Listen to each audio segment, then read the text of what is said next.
Greetings, magnificent souls, to the Lilli Bewley podcast, where we have open and honest discussions about ourselves. This is your host, Lilli Bewley, and I'm honored to have conversations here with thought leaders, visionaries, healers, and even solo conversations with myself about things I am currently reflecting on. This is a place where we break down, break away, and break through our emotional trauma, allowing ourselves to be healthy, be happy, and live a peaceful life. We are tired of being sick and tired. We are tired, but we are not giving up. We know that there is something magnificent inside of us. And because we are fighting daily, hourly, and by the minute, fighting ourselves, our jobs, our unhappiness, we have to do things differently. We have to break the cycle. We don't have a million chances. We have to be happy now. We have to find a way. So how do we do that? How is that possible? If you look around at what society is telling you, they tell you that what we're doing is impossible. Yet it's happening every single day. And it's happening through the practice and the love that we call awakening the magnificent soul. We are all magnificent souls, and these are our stories of healing. Today in episode 143, a solo episode today, a suggestion from the Instagram community, which is about how to be comfortable in your own skin. Before we get into the show, don't forget to let me know your thoughts about this episode or anything you would like me to cover on future podcasts by dropping me a DM on Instagram. Remember, it is a safe place and I would welcome the discussion. And also a request, if you are enjoying the show, please rate and share and review so we can get the word out to more and more souls who want to heal. And now on to today's episode. So once again, today's episode was a suggestion from the Instagram community that I thought I would kind of riff on today. And that is about the question of how do we, or I, or you, be comfortable in your own skin? And man, have I had a journey with that. First, I want to say that if you do feel uncomfortable in your own skin, think about for you how that manifests for you. Like, how do you see that in your daily life? Like for me, I still struggle, with body image, with getting triggered. Literally like once a month, I think things come up for me. And I'm at this point in my journey where I don't think that these triggers actually go away. And I think actually asking them to go away is kind of denying a part of myself that needs a lot of love. And I'll explain more, maybe, who knows, about that. If you have any questions, again, drop me a DM on Instagram. But, like every month, something comes up. One time I remember recently, my partner took a picture of me and I see it and I instantly go into shame. I instantly go into feelings of I'm too fat or I'm not good enough. Um, and in Pilates last month, for whatever reason, I woke up in the morning and I was really susceptible to a lot of the negative self-talk and the negative things that came up. There were mirrors everywhere at Pilates. And your girl, me, I've been, kind of bigger bodied my whole life, through sports and everything like that. And if you listened to the show before, or if you're new, I'll give you a quick recap. So I remember distinctively when these questions about my body from other people started to arise in my life. I remember I was 12 when I first, my mom and my grandmother took me to a dietitian. And because, according to them, I wasn't in the perfect shape. I was overweight, according to them. And I remember, this is so distinctive. I remember so specifically, the dietitian asked me, how much do you think you weigh? And this is me at 12, not knowing anything, like completely like blank slate about all of these body issues. Like I grew up in a pretty interesting, well, for me, it was interesting. Who knows? It may not be for you, but for me, we didn't watch a lot of TV. We had TV. In fact, sometimes we didn't have TV, but I didn't grow up watching a lot of TV. So I didn't really see a lot of the societal messages at all. Like really up until age 12 was like, that was the day that I was just like I just remember so vividly, it completely opened my mind to this whole other world that ended up not being great for me. But I didn't watch a lot of TV. I played a lot of sports. We played outside. You know, there was one point, I think in my like middle school years, where I was playing 3 sports at one time: softball, basketball, and soccer. So literally it was go to school, play sports, go to like, and rinse and repeat. And so I had no idea that any of these stigmas existed until that day. And I remember the dietitian asking me, well, how much do you think you weigh? And I don't even we didn't have a scale at home. I didn't even pay attention if we went to the doctors. Like, it was just completely off my radar. And I said like a number, and she put me on the scale, and she read the number. I don't even remember what it was, but she read it, and she was like, it was higher than what I said. And so I remember the reaction of my grandmother and her, which was supposed to be like models for me and my behavior, right? And my thinking. They were like, again, my number was the number that I said was lower than what was on the scale. So they said, they praised me because my number was lower. They're like, oh, well, that's good. That means that she has good self-esteem, which completely warped like my view of what self-esteem is. Like, self-esteem is tied to a number. And this is me, like, really impressionable at age 12. And so since then, it's been like an up and down journey of diets and weight and the talkings of my inner parts of me.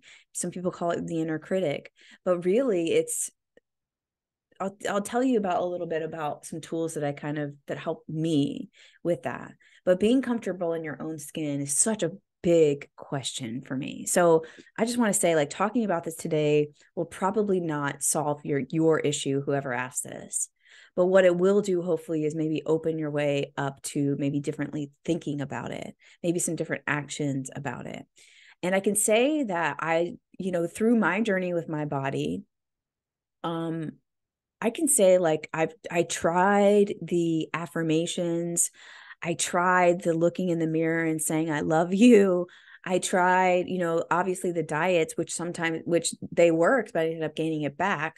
The root of all this issue, from my perspective, is the root causes of why these voices are so loud in our heads about, you're not good enough, you're too fat, you're shaped a different way, you're ugly, you are imperfect, whatever it is coming up for you.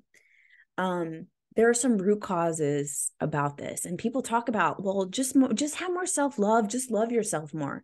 Y'all, if we were able to turn on a freaking light switch for self-love, we would all be healed and cured at this point. So there's 2 things I want to point out with this. One, I personally think at this part in my journey that those voices are never going to go away. I think that I will be triggered sometimes. I think that those foundations that have been set with me and those traumas that are inside of me are just a part of me at this point. The difference is, and here's the difference, and listen to this. The difference for me is when I go into that spiral of negativity, that spiral of shame, that spiral of maybe hate about myself and my body. The difference is now in where I am in my healing journey is that I come out of that spiral much quicker than I did 3 years ago. Meaning, going back to like when I was triggered when my partner took a picture of me and my body. What do you think that I did after that? I went straight into looking for diets, like literally Google, what's Noom looking like over here? Or like, what's the newest diet? Or what's this and this diet? Because I'm so aware of what's happening in my body, I could feel myself literally sinking down into like a pit of quicksand as I was looking for these quote unquote answers in Google. And in like almost within like literally like 2 minutes, I felt my body kind of going down into this darkness, into this deep, sad place. And I was immediately able to pull myself out of that just by being aware and feeling in my body, which takes some root cause work like we're talking about. I can't get to it here because it's a process over a period of time. But when I felt that, I realized that the action that I was doing, which was scrolling through Google and looking for a diet, was not helping the situation. So I immediately shut that down and did some work like this. When those voices come up in my experience about not being comfortable in my own skin and my own body, sometimes it helps me to listen to those voices and not push them away. And if you're safe to do that, I would recommend that. Like if you're safe to just grab some space and time by yourself and just listen to what's coming up in your head. Write them down, make a chart or something like this is me. Like, I know I'm lovable and this is this voice that is saying these things. And sometimes I like to think about like, what is this voice? What does this voice sound like? Does this sound like a commercial that I just saw? Or does this sound like the Instagram models that I see, these beautiful women that are posting, on Instagram? Does this sound like your dad? Does it sound like your mom? Does it sound like your grandmother? Does it sound like your grandfather? And throughout my journey, both of my grandfathers commented on my body and my weight. I'm not going to say the exact phrases. I don't feel comfortable doing that for whatever reason, but I can say that they definitely crossed that boundary of talking about my body and my weight, both of them. If I remember correctly, it's like almost the same words or something. It's pretty messed up. But like, what are those voices? Whose voices are those? Are they yours or are they somebody else's? So that's a good distancing effect. And not, if you could do this with neutrality, as in like, this is just what it is, instead of fighting them, I think it's a better vibe. Because what we're really trying to do is really trying to understand what's happening inside of us, right? Really trying to understand what's happening inside of us. And then when I do my work as well with these parts of me that come up, I really try to tap into the part of me that feels sad about, not mad or angry, although it could be anger. Like I would, I've done some anger work around like my grandfathers, for example. Like, excuse my language, but what do you mean, excuse I'm just silly today. Like my grandfather's commenting on my body. Like I've done some anger work around that. Like, what the fuck? What gives you the right to comment on my body? We do not do that around here. So I've done some work around that. It's like some journal work or even some like outward release of some kind of anger, some kind of movement, some kind of like boxing or hitting pillows or something like that. Like that would be amazing. But sometimes it's about listening to the part that's really sad and just like talking to that part and telling that part of you, you're enough already. All of that does not matter. What they have to say is not about you. I will protect you. I will love you.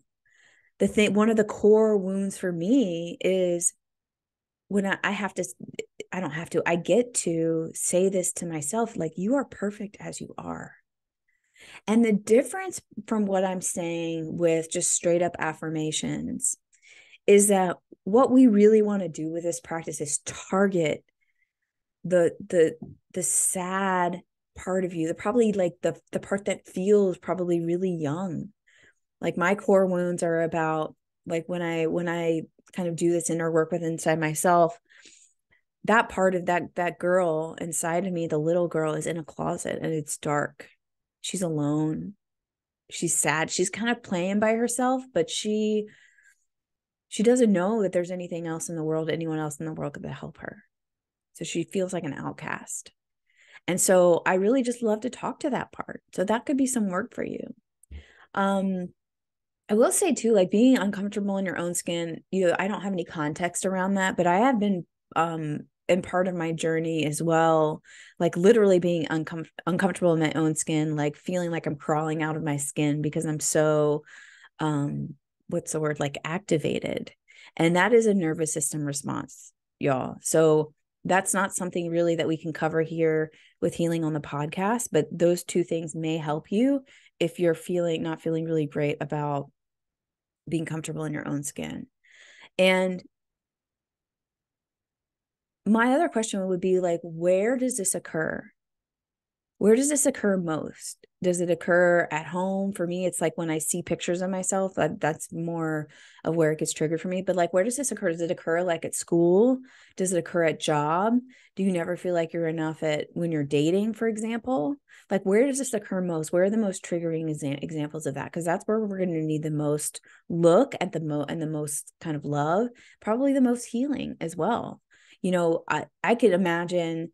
Actually, I know because I've been through this, that the most of the times when I feel uncomfortable in my own skin, my performer part shows up, makes people laugh, flirts, is maybe too silly, that, not authentically silly. And so the question is healing that part of us and doing the deeper work, maybe with a practitioner or a therapist, about the parts of us that are feeling judged, the parts of us that, again, don't feel like that they're enough. So there's a lot there. I hope that helped whoever answered that or asked that question. I love you. Thank you for being a part of Instagram community.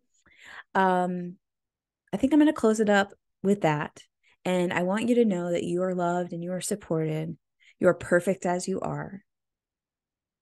You are not too much. You're enough.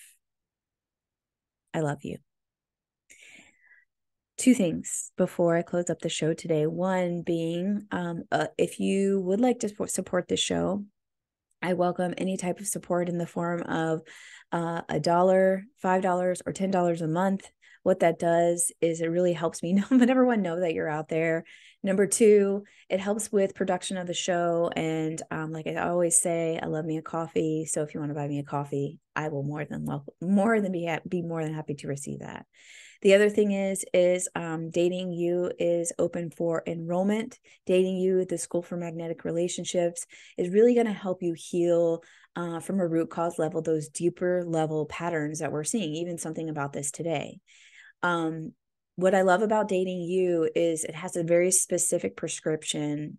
I'm not a doctor, so I'm going to say prescription, or let's say I'm going to say protocol. It sounds doctory. I'm not a doctor, y'all. But it has a very specific process where we go through over a period of time. We do the deeper level healing. We do, especially if you want to, like, for example, like feel better in your own skin is a great one. If you want to communicate better in your relationships, it's more about what's happening on the inside of you. If you want to find love, find epic love, that is what Dating You is all about. It's over a period of time. You can opt out anytime, which I love. And you can even try 1 month free with the code LOVE2023. I'll put the link in the show notes. And that's it for today. Thank you so much for being here, and we'll see you in 2 weeks.